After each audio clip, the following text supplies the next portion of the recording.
Welcome to মুনমুনের classroom. Your success is our success. আমরা করছি আজকে হ্যালোঅ্যাডিনসের পার্ট 8।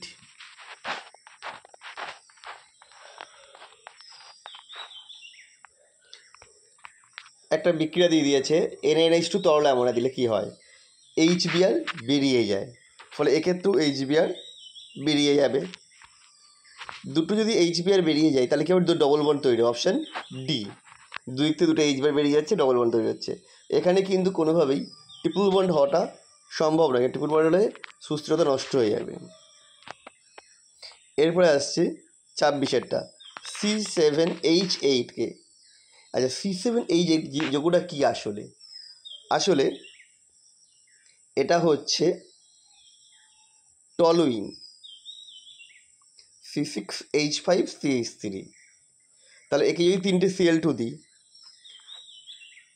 তারপরে দিচ্ছে 3টে সেল দেয়, তাহলে এটা টলুইন থেকে এগুলো হাইড্রোজেনগুলো বেরিয়ে গিয়ে Cl2 হওয়া উচিত। এবার দিয়েছে ব্রোমিন। ব্রোমিন দিলে কী হবে? বিআরটা প্রবেশ করবে কোথায় না মেটা পজিশানে। একে জিঙ্ক আর HCl দিলে ওই CCl3 আবার CH3 হয়ে যাবে। এটা মেটাব্রোমো টলুইন প্রস্তুতির পদ্ধতি। দেখো আমি রিয়াকশানটা দিয়ে দিয়েছি স্ক্রিনে। পরের কোশ্চেনে চলে যাই। 4টে যৌগ দিয়ে দিয়েছে। এই যৌগগুলিকে অ্যালকক্সাইড আয়ন CH3CH2O দ্বারা নিউক্লিওফিলিক প্রতিস্থাপন বিক্রিয়ার ক্রমহ্রাসমান ক্রমটি হলো, মানে সব থেকে বেশিকে বিক্রিয়া করবে থেকে সব থেকে কম। এটার যে কোনো যৌগ দিয়েছে তার মধ্যে সব থেকে বেশি দ্রুত বিক্রিয়া করবে হচ্ছে 3 নম্বরটা। দুটো NO2 আছে এবং সেটা আছে একটা অর্থ মেটা অবস্থানে দুটোই, সেই হিসাবে।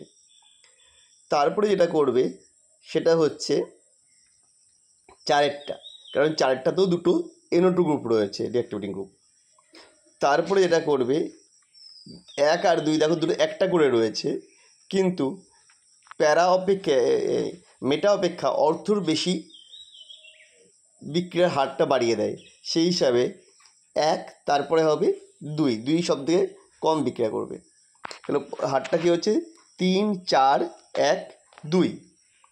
শুষ্কইতার মাধ্যমে ক্লোরোবেনজিন ও সোডিয়ামের বিক্রিয়ায়, দেখো ক্লোরোবেনজিন আর সোডিয়ামের বিক্রিয়ায় কী তৈরি হবে? এটা হচ্ছে ফিটিক বিক্রিয়া। এটা হলে তৈরি হবে ক্লোরোবেনজিন আর সোডিয়াম বিক্রিয়ায় এটা হবে বাইফিনাইল। দুটো বেনজিন বলের পরপর জুড়ে যাবে ফিটিক বিক্রিয়ার মাধ্যমে। বিবৃতি 1, ইলেকট্রোফিলিক প্রতিস্থাপন বিক্রিয়ায় অ্যারাইল হ্যালাইড বেনজিন অপেক্ষা কম সক্রিয়। আর দুটোই বলছে অ্যারাইল হ্যালাইড অপেক্ষা নিউক্লিওফিলিক প্রতিস্থাপন বিক্রিয়ায় বেশি সক্রিয়।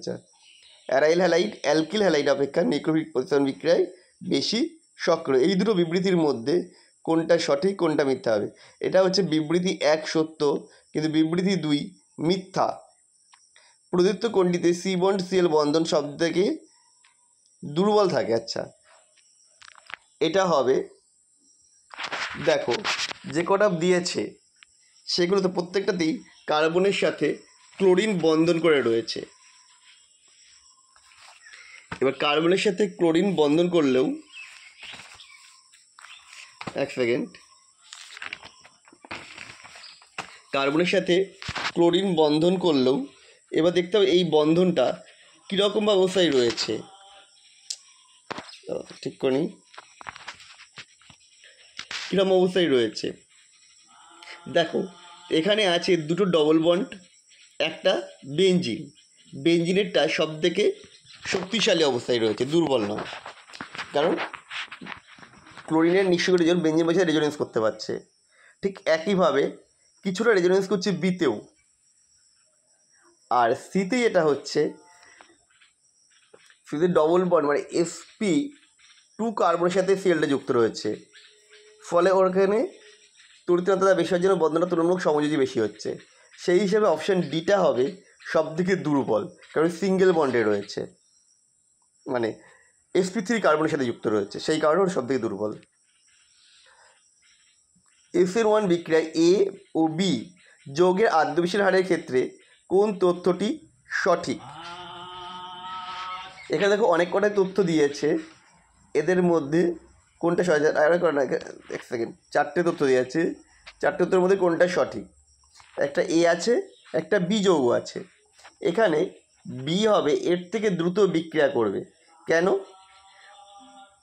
বি দ্রুত বিক্রিয়া করবে? এই কারণেই বি এর থেকে যে উৎপন্ন ক্যাটায়নটা তৈরি হবে সেটা অধিক সুস্থির হবে, তাই বি এর থেকে দ্রুত বিক্রিয়া, অর্থাৎ অপশান বি। পরেরটা NaCN দিয়ে বিক্রিয়া ঘটাচ্ছে ডিএমএ দ্রাবকে। এক্ষেত্রে কী হবে? এক্ষেত্রে ওই সিএলটার বদলে সিএন ঢুকবে, কারণ এটা হচ্ছে sp3 কার্বনের সাথে যুক্ত রয়েছে, আর আইটা রয়েছে sp2 কার্বনের সাথে যুক্ত, সেই কারণে এবং সরাসরি বেঞ্জিন বলের সাথে যুক্ত হয়েছে। আইটা সহজে ভাঙবে না, আগে সিএলটা ভাঙবে, সিএলের বদলে সিএন ঢুকবে। পরেরটা টলুইনকে দিয়েছে CH3CN, কি হবে?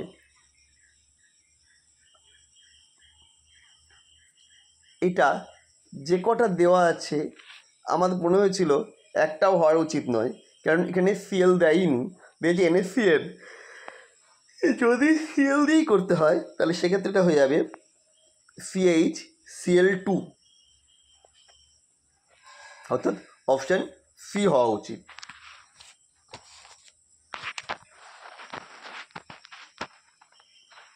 যদিও কোশ্চেনটা আমার মতে ভুল আছে। এটা 34-এরটা, বিবৃতি 1, অর্থ ডাইক্লোরো বেঞ্জিন অপেক্ষা প্যারা ডাইক্লোরো বেঞ্জিন জৈব দাবকে বেশি দাব্য। এটা সঠিক, কারণ সে বলেছে অর্থ ডাইক্লোরো বেঞ্জিন পোলার, কিন্তু প্যারা ডাইক্লোরো বেঞ্জিন পোলার নয়। অবশ্যই, কারণ প্যারার ক্ষেত্রে কী হয়, দুটোর ভ্রামক প্রশমিত করে দেয়, তো এটাই সঠিক কারণ। তাহলে এ আর আর উভয়ই সঠিক, এবং আর হলো এর সঠিক ব্যাখ্যা, তো অপশান এ। পরেরটা দেখো, HBr পারক্সাইড দিয়েছে। HBr দিলে কী হয়? হাইড্রোজেনটা সেইখানে, ব্রোমিনটা সেখানে ঢুকবে যেখানে বেশি হাইড্রোজেন বর্তমান, মানে অ্যান্টি মার্কনিক অভাবে খরাস প্রভাব, যেখানে দ্বিবন্ধনযুক্ত কার্বনের মধ্যে যেটাই বেশি হাইড্রোজেন সেটাই বিয়ার ঢুকবে, অর্থাৎ CH3 CH2 CH2 CH2 বিয়ার হবে। এই যে অপশান এ। পরেরটা আজকে লাস্ট কোশ্চেন, বেঞ্জিন ডাইজোনিয়াম ক্লোরাইডকে দিয়েছে, একে CuCl HCl দিলে কী হবে? ক্লোরোবেঞ্জিন হবে, বেঞ্জিনের মাথায় Cl, অর্থাৎ আমার অ্যান্সারটা হয়ে যাবে অপশান বি অথবা ডি। কিন্তু এখানে ম্যাগনেসিয়াম শুষ্ক দিলে কী হবে? ফিনাইল ম্যাগনেসিয়াম ক্লোরাইড হয়ে যাবে, অর্থাৎ অপশান বি হয়ে যাবে। তো আমাদের ভিডিও তোমাদের কেমন লাগলো কমেন্ট করে জানিও। আবার দেখা হবে নেক্সট ভিডিওতে।